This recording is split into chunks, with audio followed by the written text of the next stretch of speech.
Don't let anybody make you think that God chose America as his divine messianic force to be a sort of policeman of the whole world. God has a way of standing before the nations with judgment, and it seems that I can hear God saying to America, "You're too arrogant. And if you don't change your ways, I will rise up and break the backbone of your power."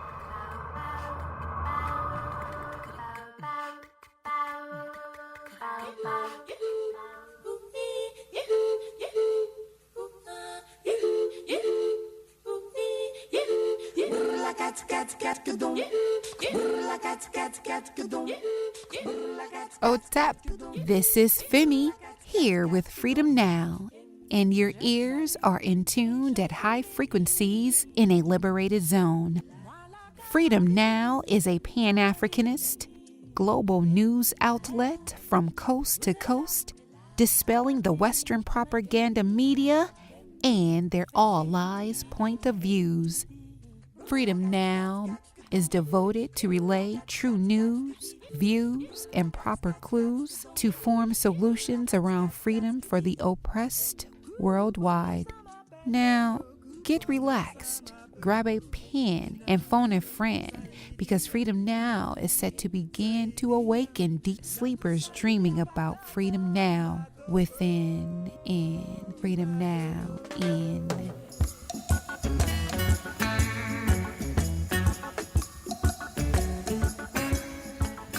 Habari Gani. This is Sister Thade with Freedom Now's agenda for this Women's History Month Saturday, March 1st, 2025.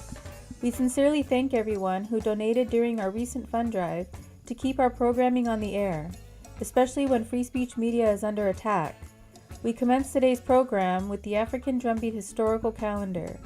Then, prolific author, radical historian, professor of African American Studies at the University of Houston, and Freedom Now co-producer, Dr. Gerald Horne interviews Sam Klug, assistant teaching professor of history at Loyola University in Maryland, and author of the book The Internal Colony: Race and the American Politics of Global Decolonization. And later in the hour, we broadcast the Barbados Prime Minister Mia Mottley's address to the 38th African Union Ordinary Summit in Addis Ababa, Ethiopia, which recently took place. This is important, especially for any of our listening audience who are doing reparations work, because reparations is an agenda item at the upcoming summit on September 7th, 2025 in Addis Ababa, united with CARICOM, the Caribbean community. Our music clip mix includes MLK, Zap Mama, Bob Marley, and prison radio commentaries. So sit back, phone a friend, and as always we stand ready for revolution.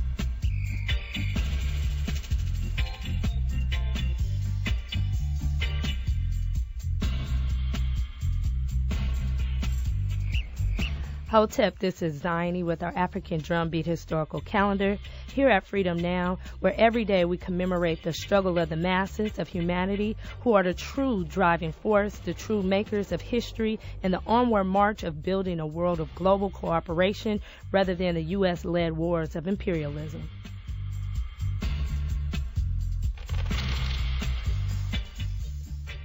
March 4th, 1980. The Zimbabwe African Nation Union, ZANU, under Dr. Robert Mugabe, wins the Zimbabwe national election, thereby thrusting ZANU as the ruling party with the mandate to democratize the economy, including the land and mineral resources. ZANU's campaign at economic democratization is sabotaged by England and the U.S., leading to the militant seizures of land and businesses by former freedom fighters.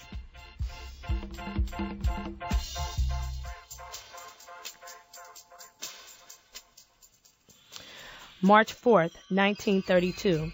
Miriam Makeba, South Africa's Empress of African Soul, was born. She was the leading musical activist against the racist South African regime.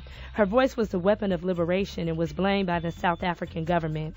She later was also whiteballed by the music industry of the U.S. due to her marriage to Kwame Ture. Stokely Carmichael, the father of contemporary Black Power and Pan-Africanism movement in the U.S.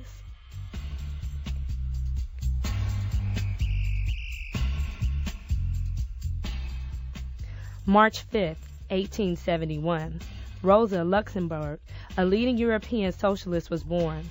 She made the theoretical contribution of linking a mass spontaneity uprising by the oppressed and organization of liberation as one political process, similar to the urban rebellions of the mid-60s, being the precursor to the rise of revolutionary Black movement of the late 60s and 70s.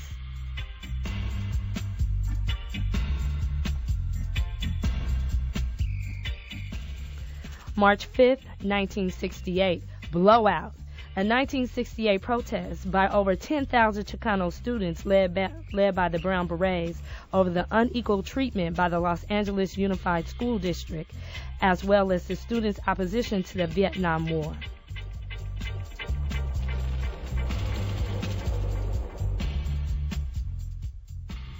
March 6, 1957, Ghana's Independence Day. Kwame Nkrumah and the Convention's People's Party, together with the Sudan, leads the contemporary stage of the decolonization movement backed by Western Europe and the United States.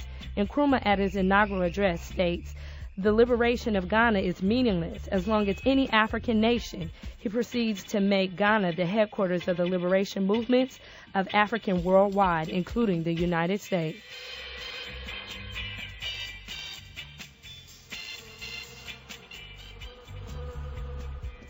March 6, 1836. The Mexican military defeats the Texan rebel forces at the Battle of Alamo over the issue of colonization and slavery. The European Texans wanted to practice slavery, which was outlawed by Mexico.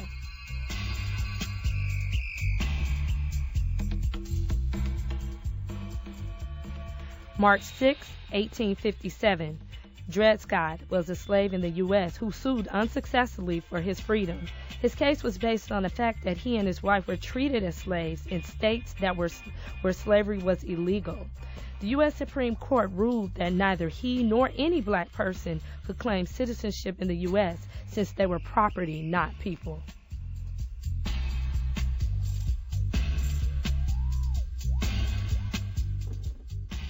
March 6, 1652. Dutch Calvinist settlers from Holland, so-called discovered South Africa and so-called founded the IST, so-called permanent settlement at the Cape of Good Hopes, as if the indigenous people, the Hattonites, who have lived in this area for hundreds of thousands of years, did not exist.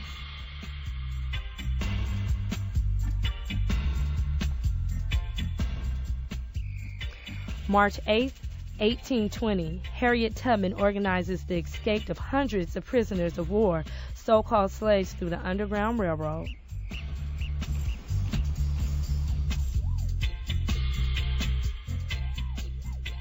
March 8, 1964, Malcolm X announces split with the Nation of Islam to expand its political mission beyond the Islamic organization, with the founding of the Organization of African American Unity. Egypt's President Gamal Abdel Nasser nominates Malcolm X to be the Secretary General of the OAU, which is Africa's United Nation.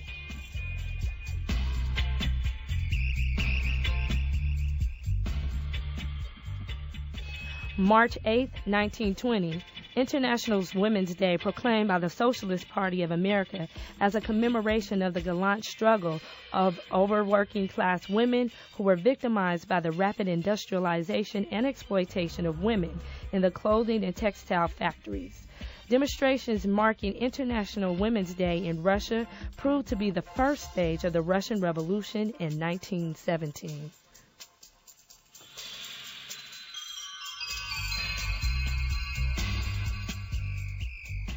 March 9, 1916, Pancho Villa, the revolutionary general of Mexico, leads 1,500 guerrillas into the U.S. colony of New Mexico to attach the colonial U.S. forces.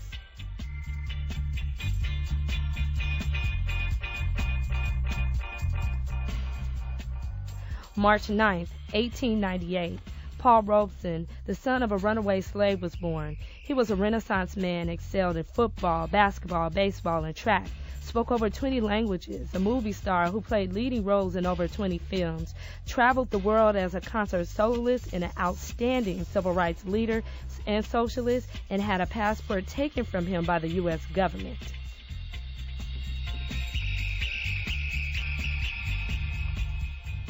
This has been the African Drumbeat Historical Calendar here at Pacifica's KPFK. In this short time, we can only give a thumbball sketch of the heroic struggles and personalities of the oppressed. We encourage you to go on the web and Google any of the above-mentioned topics, or more progressively, join an organization that has a political and historical education component to begin the process of decolonizing our minds.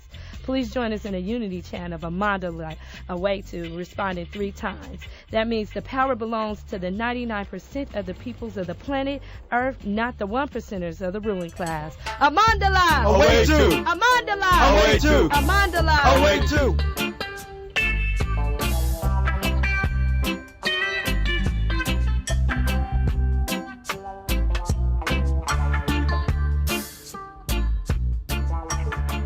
For KPFK Pacifica Radio, this is Gerald Horne, and with me on the line is Sam Klug, Assistant Teaching Professor of History at Loyola University in Maryland, and author of the book, The Internal Colony, Race in the American Politics of Global Decolonization. Welcome to Freedom Now, KPFK Los Angeles, Sam Klug.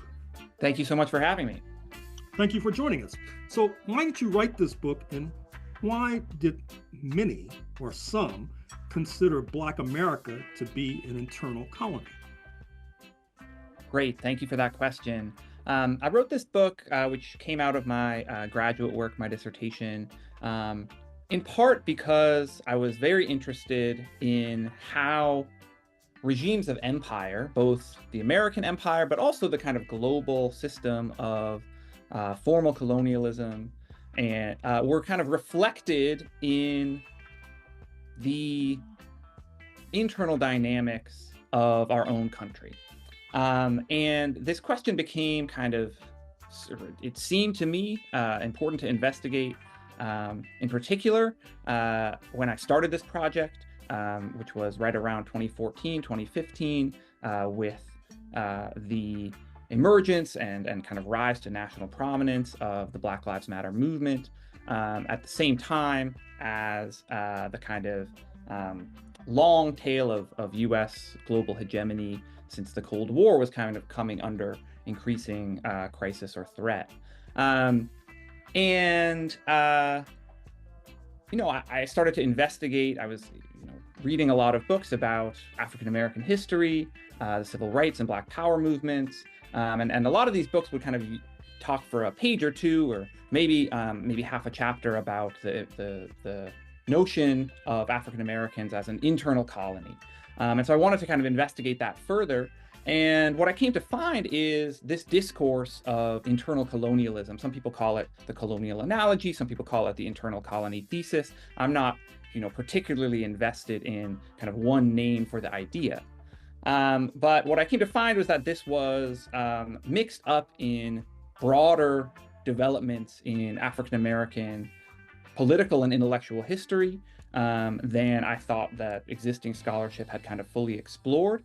And what's more, was in conversation with, and often in conflict with, many other ways of considering the relationship between racial and class inequality within the United States and the global system of colonialism and decolonization in the middle of the 20th century. And so that's kind of where the book came out of. The second part of your question was about kind of why and how did this understanding of African Americans as an internal colony emerge. And often, and I talk about this a bit in the book, this is in some ways one instantiation of a much older and kind of more flexible or broader idea of African Americans as a nation within a nation. But this particular language of the internal colony and internal colonialism took on greater and greater importance in the middle of the 20th century.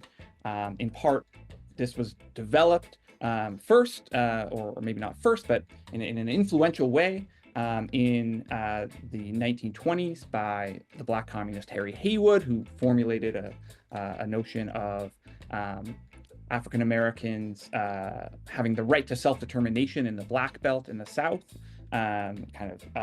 which was adopted as the official line of the Communist Party in the 20s and 30s.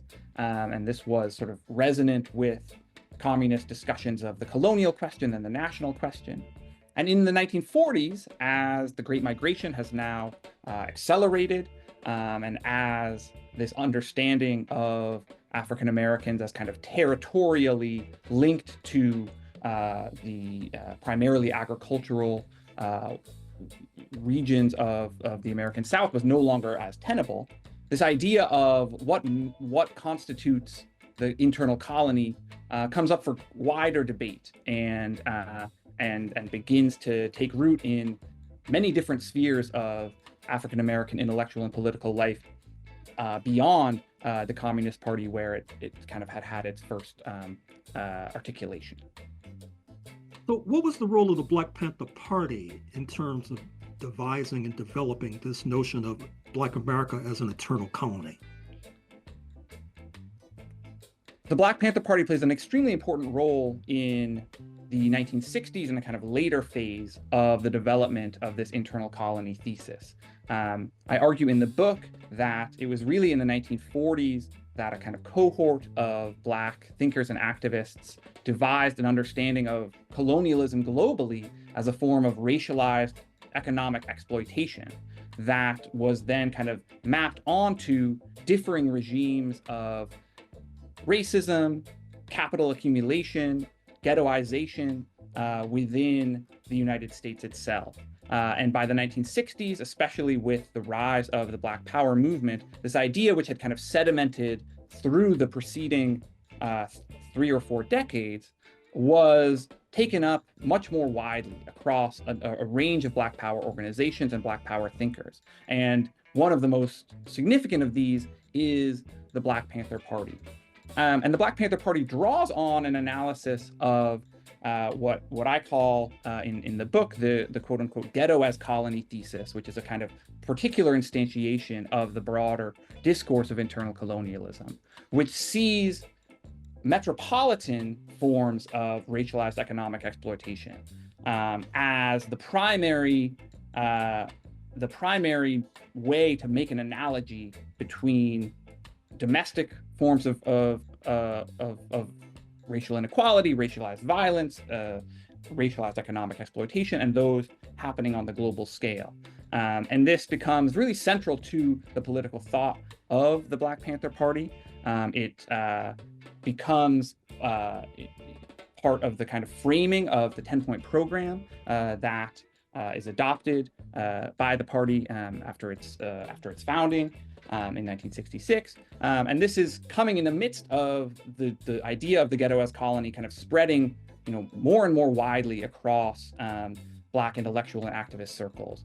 This particular notion actually emerged, I argue in the book, from someone who was quite opposed to the rising Black Power movement, Kenneth Clark, in his work in Harlem, and then in his writings, especially the 1965 book Dark Ghetto.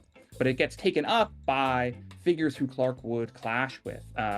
Stokely Carmichael, for instance, uses this famous line from Dark Ghetto that describes American ghettos as social, political, educational, and above all, economic colonies, as the epigraph to his book with Charles V. Hamilton Black Power in 1967. So the Panther Party is one node in the kind of broader proliferation of this colonial analogy around 1966 and 1967, but they play an especially important role as one of the largest Black Power organizations, certainly one of the Black Power organizations that gains the most kind of prominence on the national scale. But their role in the story is also complicated because Huey Newton, in particular, who's kind of takes on this role as what he calls himself as a kind of the chief theoretician of the Black Panther Party. His ideas about the nature of colonialism and imperialism continue to change. And so by 1969 and 1970, Newton is rethinking the applicability of this language of the internal colony for African Americans. And he turns away from an understanding of the quote unquote ghetto as colony that had kind of undergirded much of the Panthers' analysis of American racism, and towards this idea of intercommunalism, which describes a kind of less territorially specific form of colonial exploitation and sort of envisions the world as the series of networked communities.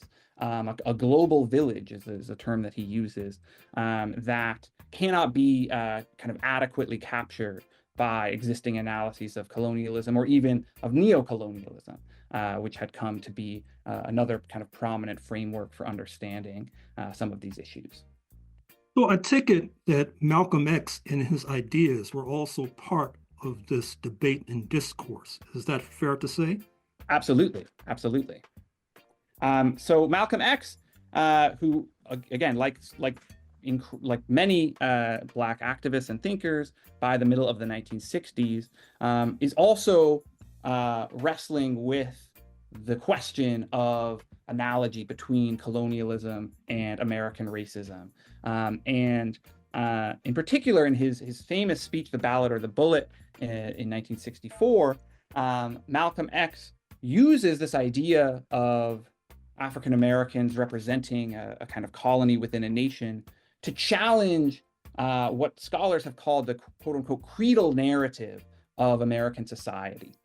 And the creedal narrative, which takes that terminology, which has been used by scholars like Aziz Rana, that idea draws from Gunnar Myrdal's analysis in An American Dilemma in the 1940s, that there existed an American creed that, regardless of the quote unquote imperfections of America's system, there was an overriding American creed that held that Americans were committed to these ideas of liberty and equality, and that saw racial progress as essentially the greater unfolding of pre-existing ideals that were already present in the American collective psyche and in the American national identity. And Malcolm X sees this as deeply wrong, and he's not alone, of course. But he uses this idea of colonialism to challenge that creedal narrative, that creedal understanding of what America was about. And he says, he specifically uses this idea to challenge the predominant framework that operated for many civil rights activists of second-class citizenship. So Malcolm X at this time is often in conflict with the kind of mainstream leadership of the civil rights movement, even though, as scholars like Peniel Joseph have shown, he also shared many presuppositions and aims with some of those leaders.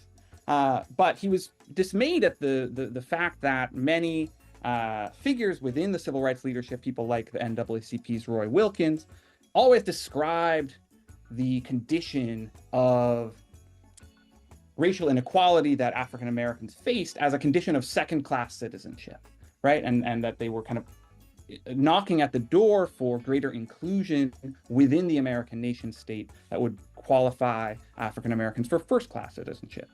And Malcolm X thinks that this is the wrong way of thinking about it. He says in this speech that, what do you call second-class citizenship? He asks, and he responds, why, that's colonization. He describes America as just as much a colonial power as England ever was. And he states that the Black freedom movement needed to adopt Black nationalism as just as African and Asian independence movements had adopted their various forms of nationalism as well. And so this is still in the period of time when we would describe Malcolm X, very much as a Black nationalist. Some would argue that later on he kind of departs from that tradition a little bit more. But he uses this language of colonization, of internal colonialism, primarily to challenge the framework of second-class citizenship that had predominated in the civil rights, or in some corners of the civil rights movement up to that point. And the timing here is really significant, because 1964 is obviously the year in which the Civil Rights Act is passed. 1965, you have the Voting Rights Act passed. And yet, for many, and the Black Panther Party that we talked about earlier is a prime example of this, for many Black activists, the consequences of these very significant pieces of legislation were not to undo the regimes of racial inequality, racialized economic inequality, racial violence that they faced. And so that sparked what I call a kind of crisis of vocabulary in the Black freedom movement. And many activists after 1964 and 1965 looked to Malcolm X's framing of a kind of distinction between the framework of second-class citizenship and the framework of colonization and internal colonialism. And they identified that as a useful distinction in trying to move forward with a new vocabulary for what many described as a new phase of struggle after 64 and 65. Finally, Sam Klug, author of the book, The Internal Colony, Race in the American Politics of Global Decolonization, whether the concept of the internal colony today, that is to say, that there doesn't seem to be as much debate or discourse about this idea in 2025 as it was, say, in the 1960s, for example. You're absolutely right. One reason for that is global decolonization, the crumbling of European empires in Asia and Africa is now multiple generations in the past. And for those in the 1960s, this was a current event of enormous magnitude that seemed to inaugurate an entirely new world order, one in which the rights of self-determination were not solely limited to the white Western world. And even by the mid-1970s, due in part to certain internal struggles within the post-colonial world, events such as the Nigeria Biafra Civil War are significant here, and due also to a sharp backlash against the economic demands of the decolonizing world from the West. The notion that decolonization held this kind of promise for not only national independence, but a broader reordering of global racial and economic hierarchies has come under some significant challenge. And I think for many today, we're very much interested in this country and globally in kind of what does it mean still to be colonial, or post-colonial, or settler colonial, for instance, to take a very commonly discussed word today. And yet the linkage between that and the kind of movements for decolonization in the mid-20th century is a little bit more attenuated at this point. And so what I think, my story tries to show us is not necessarily that we need to adopt a language of internal colonialism to understand these kinds of problems that persist today, but rather that the impulse behind that language, that the desire to connect the forms of racial violence and racial inequality and racialized economic exploitation that persist and are often intensified within our own country to a kind of global order that is still very much defined by a kind of hierarchy that is linked to race and racism. That impulse that animated the development of the internal colony thesis is a really valuable one, and that we still need a political vocabulary that makes clear the connections between regimes of imperial violence and regimes of exploitation on the global scale, and those that are more internal to a country or even a city. Well, I'm afraid we're going to have to leave it there. Sam Klug, author of the book, The Internal Colony, Race and the American Politics of Global Decolonization. Thank you for joining us on Freedom Now, KPFK, Los Angeles. Thank you so much for having me. My pleasure.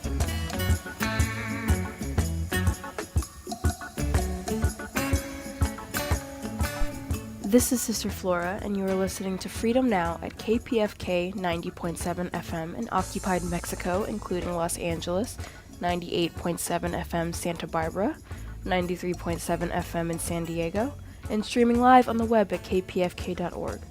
Today's program, as well as 10 prior editions, can be reheard at kpfk.org/audio archive, and scroll down to Freedom Now. From 12 to 1 p.m., following Freedom Now is her sister Assumpta, with Spotlight Africa addressing issues facing Mother Africa. For a truly alternative international perspective on world affairs, check out RTTV Russia, CCTV China, and online at Presna, Latina Cuba Telesur Venezuela, News 24, South Africa, and Press TV Iran.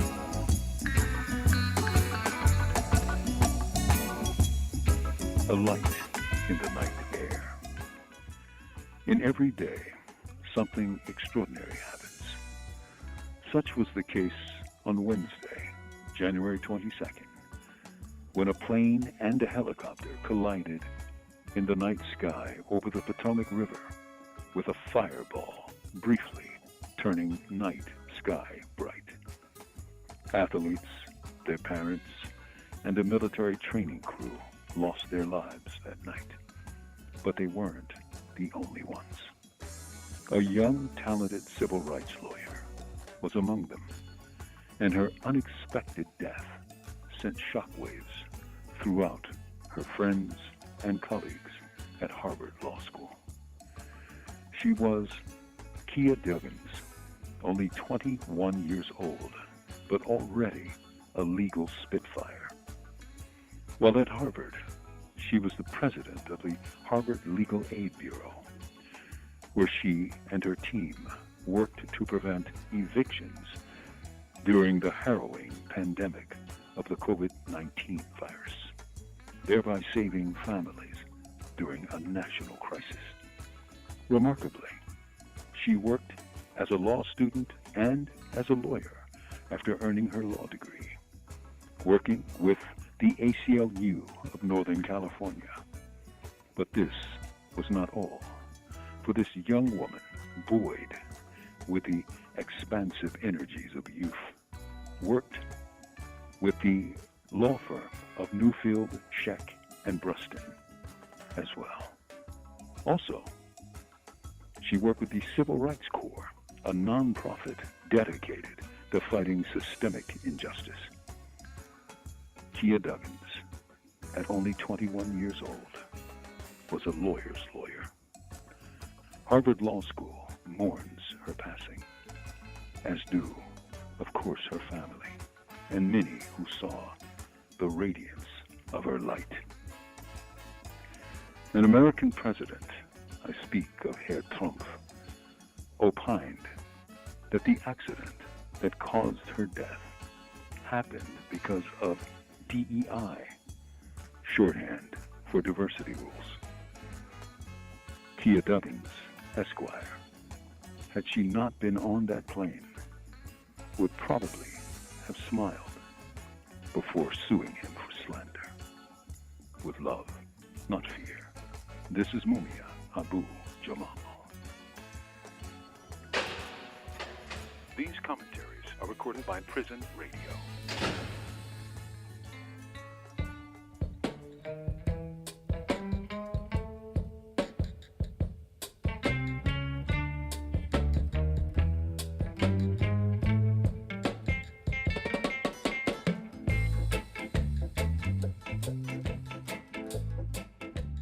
And up next, we'll hear from Barbados Prime Minister Mia Mottley address the 38th African Union Ordinary Summit in Addis Ababa, Ethiopia. Thank you very much, Madam Chairperson. Your Excellencies, and may I start, Chairperson of the African Union, President of Angola, Your Excellency, Prime Minister of the Federal Democratic Republic of Ethiopia, and our host, Dr. Abiy Ahmed, Your Excellency, outgoing Chairperson of the African Union and President of the Islamic Republic of Mauritania, Your Majesties, Your Excellencies, Heads of State and Government of the African Union, and First Ladies present, Your Excellency, the President of the Palestinian Authority, Your Excellency Antonio Guterres, Secretary General of the United Nations, Your Excellency Musa Faki Mohammed, Chairperson of the African Union Commission, Your Excellencies, former heads of state and heads of government of the African Union, distinguished delegates, ambassadors, and guests all. I stand here clothed in the spirit of the battles of Adwa, conscious that it was that battle within 24 hours that shook the confidence of the powers of Europe, but inspired the people of Africa and the children of the African diaspora that good would prevail over evil and light over darkness, but only in the context of our unity. I stand here conscious that it was that battle that forged the beginnings of Pan-Africanism that eventually led to the movement for independence and the destruction of the colonial powers to give us not full development and power, but the first steps of political independence. I stand here conscious and buffeted by the dreams and works of the great Pan-African pioneers, and conscious that as a children of the Caribbean, we have long dreamt for the moment of unity with our brothers and sisters of Africa, a division that was secured by those whose success and survival depended on separation of us rather than on the ability for us to act as one common people.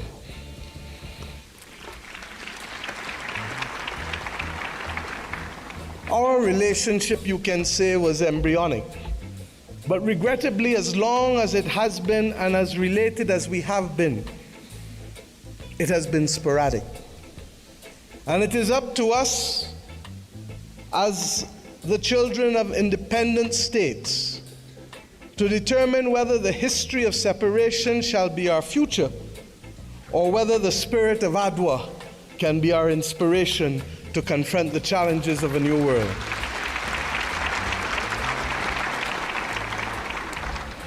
Yes, I stand here as a daughter of Africa. I stand here equally as a proud Prime Minister of Barbados, a country which is the first landmass that you reach after you leave this great continent of Africa. A country which became a hub for the wrong reasons, but today I come to Ethiopia to share with you in the Africa Union that we can be a hub now for the right reasons between our two peoples. I stand here as the proud chairman of CARICOM, the Caribbean community, recognizing that as a member of the 6th region of Africa, we have come to reclaim our Atlantic destiny.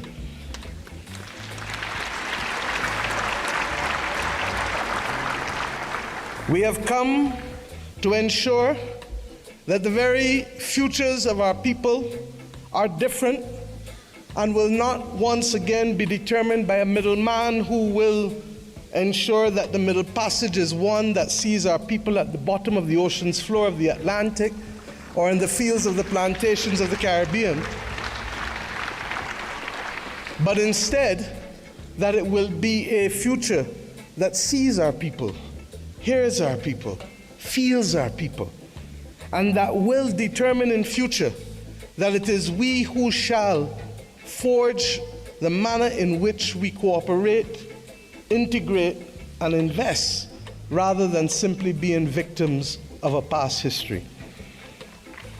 I stand here equally as the chair of the V20, 70 countries across the world that are climate vulnerable, 40% of whom come from this great continent of Africa, recognizing that it is only through unity that we can confront the existential crisis of our generation, that of the climate crisis.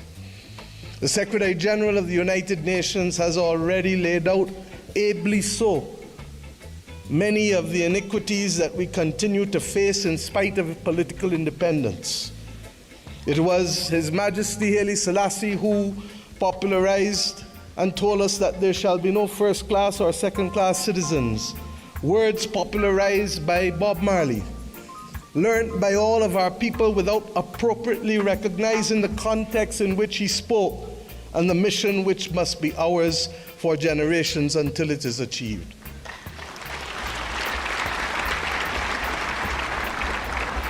You are listening to Barbados Prime Minister Mia Mottley address the 38th African Union Ordinary Summit in Addis Ababa, which happened recently in Ethiopia. He told us that there would be war if there were first-class and second-class citizens.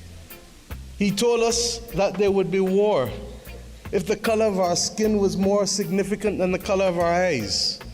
And we see here in the continent the continued descent into conflicts born out of ethnicity differences, born out of a mad grab for resources, not invariably for our own benefit, but for the benefit of others who seek to use our people as pawns in the determination of their own future. But we stand here as proud people, and we have enough among ourselves to know the difference between right and wrong, and to forge a future that is not for a few, but for the many.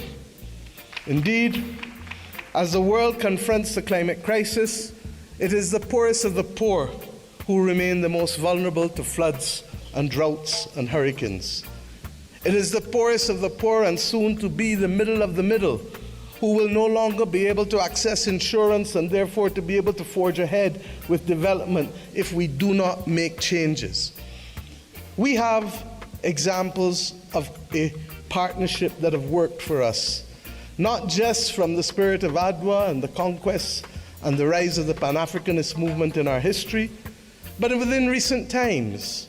During the COVID-19 pandemic, it was the African Union, under the leadership then of President Ramaphosa, and with the assistance of Dr. Tedros of the WHO, that recognized that the Caribbean, which was being marginalized by denial of access to basic therapeutics, basic medical equipment, to vaccines, that we should not be left as pariahs on the global landscape, but that our brothers and sisters in Africa would bring us through the Africa Medical Supplies platform to be able to ensure that we could secure for our own people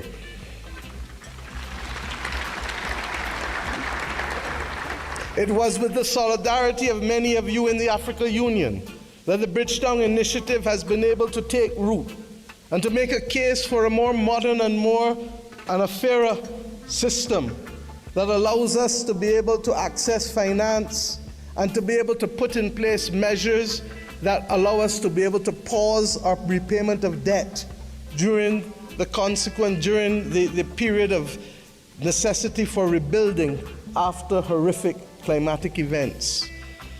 We have seen how partnership helps us. We do not need any more evidence.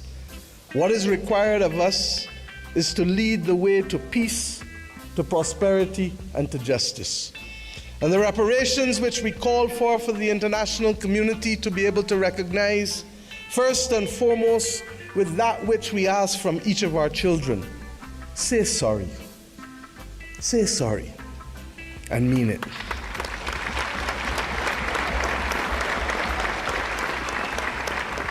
And after you say sorry, recognize that the future of the world is not possible without the stability of Africa and its diaspora. For as long as hypocrisy and double standards remain, it will be impossible to secure stability and peace in any nation across the earth. The reparations that we call for, beyond sorry, must be for fair access and development and compensation, because we each started the journey of independence with a chronic deficit. A deficit of resources, a deficit of fairness, a deficit of opportunity.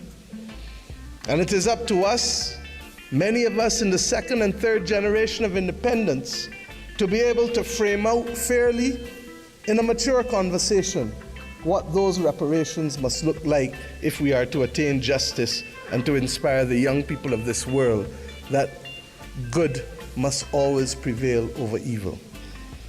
But it is not only the reparations that we ask from the international community, because we ourselves must repair the damage that was foisted on us. The notion that transit visas, begging for them, must be the lot of our people in order to move across this world cannot be something that gives us satisfaction.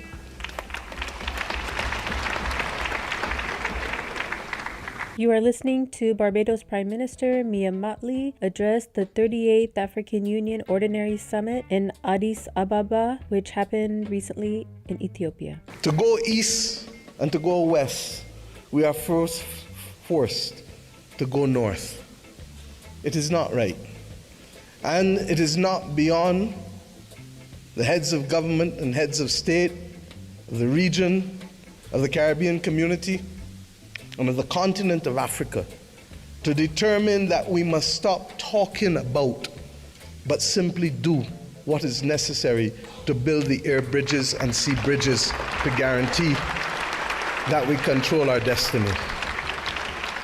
I ask us to reflect on this because it is this simple act, apart from our music and our culture and our food, that will guarantee that it is not simply heads of government and heads of state that will meet in Accra or Bridgetown, but it is ordinary people who will be able to trade and to move from the closest point of Dakar to the closest point of Bridgetown, to be able to open up the opportunities that technically ought to be available not just simply through the Africa Free Trade Area or the CARICOM single market and economy, but through the combined opportunities provided by both. I ask us equally to recognize that in an era where AI is threatening to redefine what humanity can do and even if we can survive, that it is not ours to be the victims once again of technology as we were with gunpowder, but it is for us to help shape the future of the world, because more often than not it is Africa and its people who have brought the humanizing forces to bear on civilization. And if we are to be the cradle of civilization, then we are to be the protectors of people and planet, of humanity as we go forward. And some watching on may say, how? And I say, how not? How not does a continent that has 40% of the world's minerals not be in charge of helping to secure the destiny and stability of the planet? How not does the numbers of our two communities, who constitute a third of the world's states, not act in singular purpose to forge the kind of world that we want and to be able to ensure that the institutions that deny access to us, to hear our voices as reflective of the continent and of the small island developing states of the world? How do we not secure that admission, which is not only just, but a moral imperative if the world is to have stability in this 21st century? My friends, I ask you, how do we not secure this victory when 1 in every 5 and possibly 1 in every 4 persons on the planet will come from this continent and its diaspora. Those who lead today have a moral imperative, not just to our citizens in our own countries, but above all else, to unity. The spirit of Adwa demands of us that we recognize that even in the face of the greatest technology being foisted upon us, that we can rise and win if we act in unity. This has been a message not given by our generation alone, but by previous generations of African and Caribbean leaders. But we ask ourselves, why does it elude us? And the answer comes not from outside, but only from within. When I speak of the USA with affection, I do not only want to speak of that which is known in the Americas. I want to speak about that which ought to have been possible if the 1884 Berlin talks did not take place. The possibility of the United States of Africa, which is as diverse as India, which is as diverse as China in terms of ethnicity and language and religion, but which is entirely possible if we see not ourselves first, but we see the unity of ourselves together. This may be the cry of a naive and romantic daughter of Africa. But if that is the case, I prefer to die being a naive and romantic daughter of Africa than one who is cynical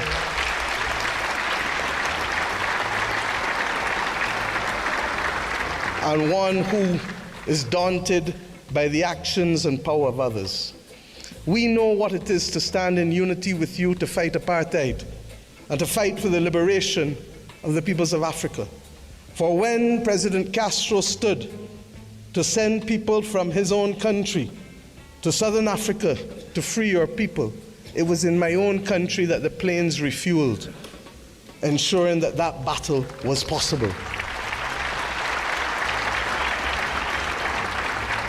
You are listening to Barbados Prime Minister Mia Mottley address the 38th African Union Ordinary Summit in Addis Ababa, which happened recently in Ethiopia. And when 100 years ago, almost, a Barbadian man and woman left our nation and left the United States to come here, Arnold and Mignon Ford, he wrote the anthem and lyrics of the anthem of the United Negro Improvement Association, UNIA. And his wife dared to establish a co-educational school here in Ethiopia, ensuring that boys and girls could receive education in a time and at a time when war was dominating the global landscape. They chose to see light rather than darkness. I ask us today in tangible terms that will allow our people to travel, that will allow us to pool our investments to ensure that the people of Africa not be denied the electricity that is so necessary as a platform for participation in the new world. I ask us not only to pool that investment, but to also ensure that we pool our voices, because there is too much division in this world today. There is too much war and there is too much conflict. And we know what precipitates and causes that. If we leave Addis Ababa with the commitment that the world is not going to be safe without a prosperous and stable Africa, then we understand what is the moral imperatives we must undertake in each of our countries to secure that unity of purpose and to secure ultimately the saving of the people and planet. I ask you today to recognize that, and I thank Prime Minister Abiy Ahmed for agreeing that the first in-face summit of CARICOM and the Africa Union should take place here in Addis Ababa on the 7th of September of this year of our Lord.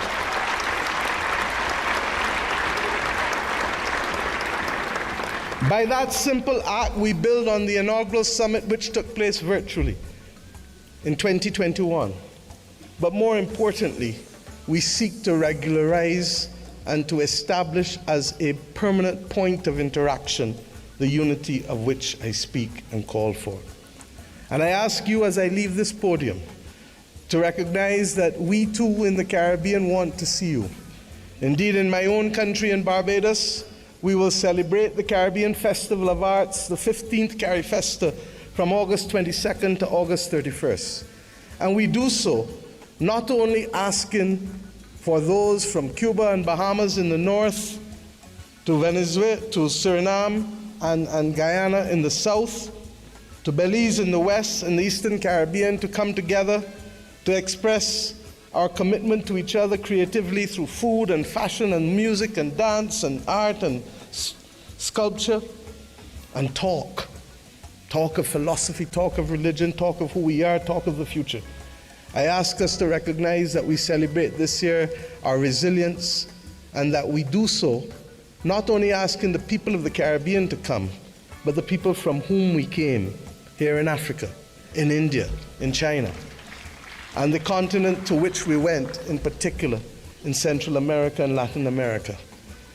This is our moment to show the world that we were not simply apostrophes to the history and the modern history of humanity, but that truly we are the ones who can level the playing field and to create the opportunities that will allow the world to see people, hear people, and feel people, and to value the planet and its biodiversity at the very time when it is greatest in crisis.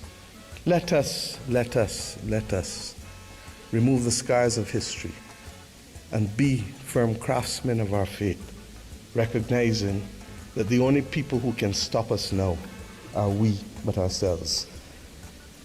We have to emancipate ourselves from mental slavery and to build the future that our people want of us, and to give them that pride that is theirs.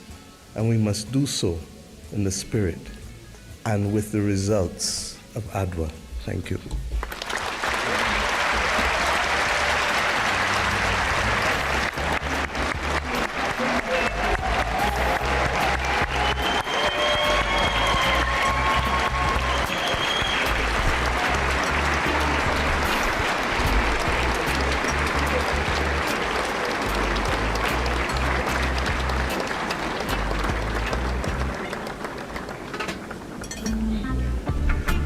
Thank you, Your Excellency.